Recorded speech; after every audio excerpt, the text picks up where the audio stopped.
why don't you introduce yourself first? I guess that's probably a good place to start. Who the heck are you? Yeah, so I'm Lewis McFarlane, high performance coach from Scotland. Was recently introduced to Sumner. Yep. And we kind of hit it off, bonded on a few things, fighting, gym, entrepreneurship and whatnot, and I guess we've kind of just like found each other's lives, like cross paths and stuff. Yeah. We've not tried to force nothing too much, but and we actually, oddly, my best friend from 7th grade, Zach Colburn, somehow they know each other from all the way on the other side of the world, which is crazy to me from the fitness world. I mean, dude, there's probably, I don't know, 60% men that watch this video, and even for the women, I guess it's relevant too. What would you, on a very general basis, if someone wanted to live a high performance life, what would you prescribe to the average person? Now, of course, it's going to be circumstantial, but like macro view. I think a lot of people over-index on trying to be high performance in one area. Like you see the burnout business guy that's making good money but feels completely off in other areas, poor relationship, poor health, poor mindset, but he's got the kind of grit to pull it off in business. But I think high performance has to be across the board, and it's not an outcome. It's more a process, it's more of a standard you hold for yourself. And you kind of said something earlier when we were eating down at the beach club. You said, I'm going to give it my best, everything I do, and I expect the people around me to do the same. That's the standard you want to hold for every aspect, You don't want to be trying to lead a team, but you can't lead your own life out with. You've got to be able to lead in every single aspect. And with high performance, it's more of a state of mind, a life, a being. Rather than, as I say, over-indexing in one area and letting the rest fall to shit. Dude, and I think that people forget that you can literally have it all in all areas of life. There's very few examples that you see of that. And I feel like when you kind of get everything rolling at a high level, it's all synergy. Having a great relationship actually bleeds into being a great entrepreneur, and having great, like, it all bleeds together. But you're right, you see so many people that 90% of their life's on fire, but they got one area dialed in. How many people go to the gym, have no money? Or how many business people have no body or a terrible relationship? There's like an old joke in the fitness space, and it's like IFBB broke. Yeah, dude, literally. And, you're so good at the fitness, but you're sucking in business. And I think it's like you touched on, you can have it all. It's uncommon to popular belief, but it just takes the same amount of work. And the same way as like masculine, feminine in relationships.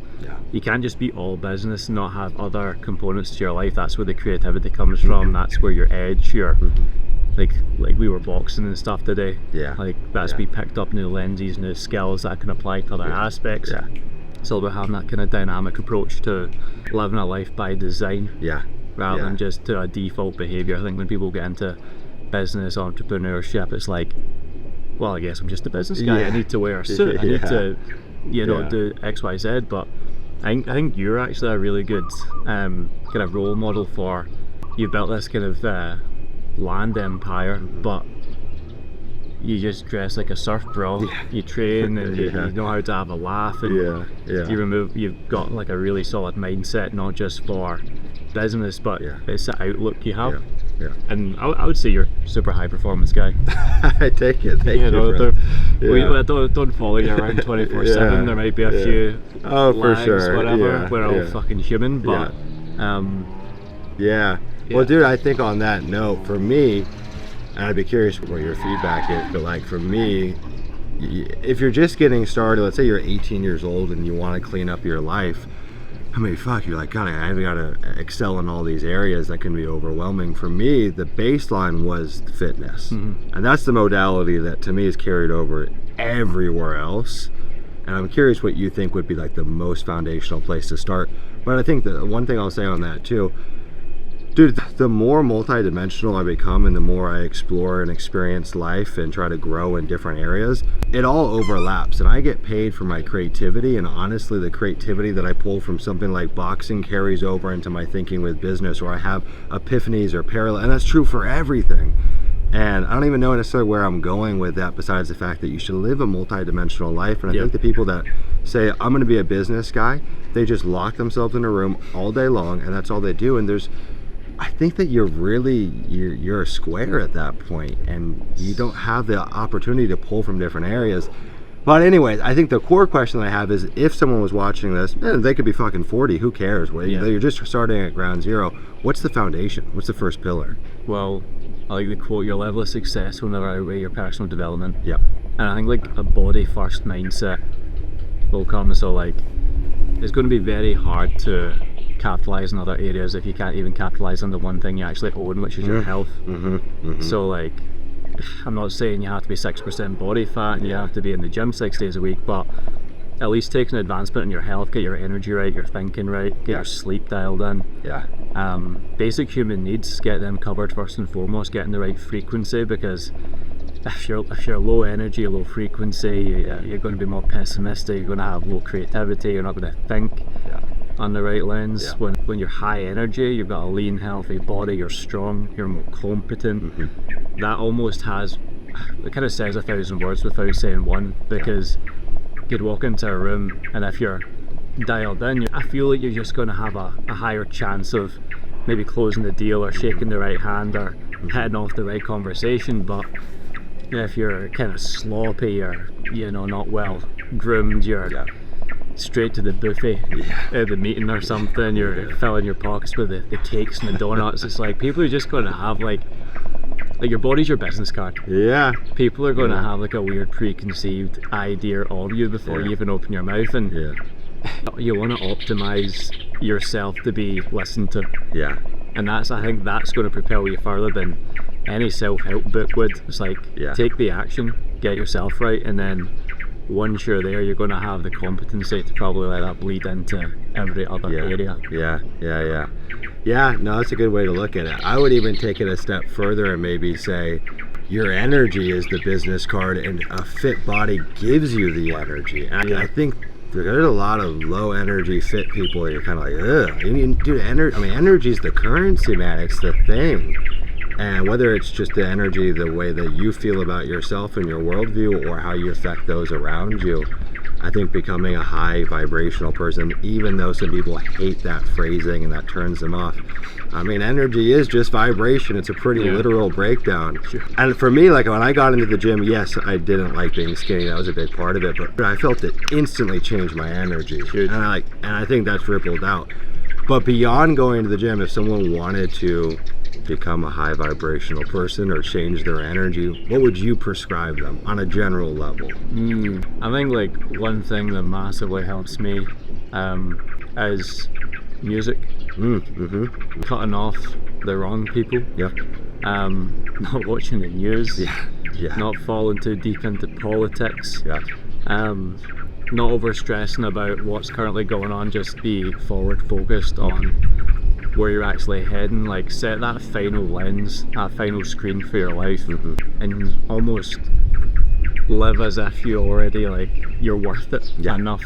I think a lot of people have once I get there I can be happy, once I get there then I'll get the girl, once I get there then I'll work on this. But why don't you just feel you're worth it right now and adopt the character traits of the person you actually want to be. And I think that in itself, from an identity standpoint, will just position you differently in life and allow you to hold frame better. For sure. I think identity is the thing. I actually heard you giving an analogy earlier today about the lottery analogy. And I think that's it, man. To get the thing, you've got to be the person right now, and that means stepping into that identity, and you can do that at any point in time and just embody what would that feel like, and just walk through the world like that.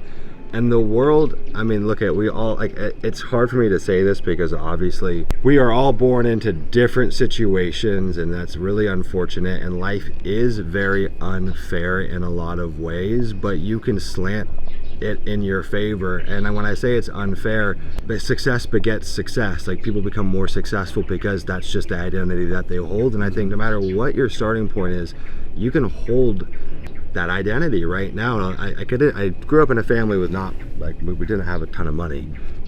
That definitely was a real soft spot for me. And I'll never forget this time where this was like, I think this is the moment my identity changed, honestly. I went to a garage sale with my mom. I was 16 years old, and it was in Carmel, California, and there was just like a very eccentric lady at the garage sale. And I'd been like scheming for years, how am I gonna live a different life? And I love my family. It's not a knock on my family at all. They did the best they could, and I love them to death. But I knew I wanted something different, and I'll never forget that woman at the garage sale. She just stared into my eyes. She said, "What's your name?" I said, "Sumner Healy." And she said, "I know you're going to be wealthy." I was like, wow. That's the weirdest thing you could have said. But dude, it immediately changed my identity. And sure enough, it was a domino effect. That was the same year that I started my first business. It was a high school business, but it was taking pictures for realtors and selling photos of houses and things like that. And I swear to God, it's because of what that woman said, and it gave me permission to step into that identity. Yep. But you can give that to yourself, you know. But yeah, man, identity is the thing. It really is kind of creating like the archetype that you want to step into and becoming him or her, whichever you want. What's the identity you hold for yourself if you had to define it? It's a tough question. Lean, strong, high energy, calm, peace of mind, gives people the time of day, will go above and beyond for the things that I care about. Very good at letting go of things that don't serve me. Don't feel like I'm in a chase for anything. I'm just happy being. You know, and I was in a chase for a while. Like I was on a bit of a hedonic treadmill, a bit of a grind set for a bit. For like goals, or literally a hedonic treadmill, like abusing substances and all partying? of it. Okay. I was all the vices, but all of the outcomes and all of the pressure, all of the stress, and it kind of like that kind of like burned me out at a young age. Yeah. How old were you? Maybe 20, 24. Yeah. You know, I'd went from like zero to hero. Yeah. Went from like fuck all money to multiple six figures. Yeah. Had a gym, was coaching. You had a gym? Yeah, I used to be a gym I didn't know that. Yeah. In Scotland? Oh wow. Yeah, I didn't know had that. a gym. I was doing like 70 plus personal training sessions a week. Whoa. Super busy. Yeah. High demand. Had the car, had the apartment, had the missus. And then I fell asleep at the wheel one morning driving to work, and just head on collision down a ditch. And it's because I was just so burnt out, underslept, and I was like, I said to myself, if this is what success feels like, then I don't want to be successful. Yeah. And then that was when I was like, I maybe change how I'm looking at success. Yeah. And probably since then I've just been on like a bit of a quest to work on the inner game more than the external, because you know, you're getting validation from so many other people, family, friends, you're doing great, but when it really comes down to it, it's like I wasn't happy. And I think happy is a very wishy-washy way to put it, but I wasn't fulfilled. You know, everyone felt very empty. I was very low in presence. I'd go home and smoke weed every day, probably sometimes in the morning. And I was just like lost in the sauce of it all. But because other people thought it was cool and doing good, then I was like, I must be on the right path. But you know, that feeling of always trying to impress others when you can't even impress yourself wears thin. And that's when you kind of have your wake up call, and it's like, I need to go all in. And that's why probably over the last couple of years, to get back to your question, I have made it my sole focus to put like, get the person thriving, then the profit will follow. Like get me in the best spot, then the business will build off the back. That's why I coach guys the way I do, because I never want business owners to feel the way I felt. And that's probably one of the pain points I'm trying to solve. Because a lot of guys just don't really, as we've said the whole way through this conversation, they're doing good in one area, but they feel that the dark shadow creeping up on them. Time's running out, health is flatlining, relationships are suffering, fatigued, relying on Adderall, fucking drugs, alcohol, whatever. It's a short-lived game when you play that way. But a long way to put it, like peace of mind. Yeah, man, peace is underrated. It really is. Peace is underrated. I feel like, I think for the last couple of years I've definitely been on a quest for peace, but I think that's part of the reason that I fell in love with this island. Like, really accelerated that for me. And I think you can attest to it. Huge. We have the best lifestyle here ever. Like, look at this. It's a blessing to live in this island. It's a blessing to meet people like you and experience just this way of living that is so alternative to where we come from. It's just a complete 180. And I think it's part of the reason I fell in love with this place, man. How long have you been here in Bali? Overall, like on and off 2 years. Yeah. I didn't even want to come back here. Yeah. I was like settled in Dubai. That's when I was still in kind of grind set mode. Okay. And Amy's like, let's go on holiday. Let's go to Dubai, Bali. It'll be great. We've not been in 6 years or something. Yeah. I came and that was 2 years ago. Wow. Literally just. And you stayed after that? I stayed for a week. Stayed for probably a year. Wow. You know, with a visa trip in between to like Singapore or KL or something. But yeah, I fell deeply in love with the culture, the vibe, the people, the energy, just the way I felt. Yeah, for sure.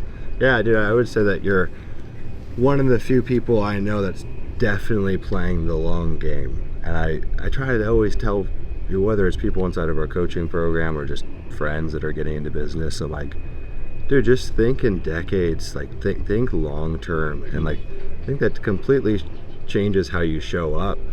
And it gives you patience for results and all of those things, but also it's like, yeah, if you're playing the infinite game and you're going to do this for decades or the rest of your life, how would you behave? And you would focus on sustainability. And I feel like I've been very fortunate in the businesses that I've been in to, I mean, I've gone through phases of really trying to push, but I think for the most part, it's just been the compounding effect of just sticking around. And dude, I can't say all of, but literally almost all of the guys that I came up with in this weird world of buying and selling land, and there are other people that do it, I'm not the only one, but it's a very small world, but they've all pretty much moved on. And just trying to play the sustainability game, and that, you know, that's how you regulate your energy, how you treat your body, how you show up in your relationships. But I think you're one of the few people that I know that has kind of made that the main thing.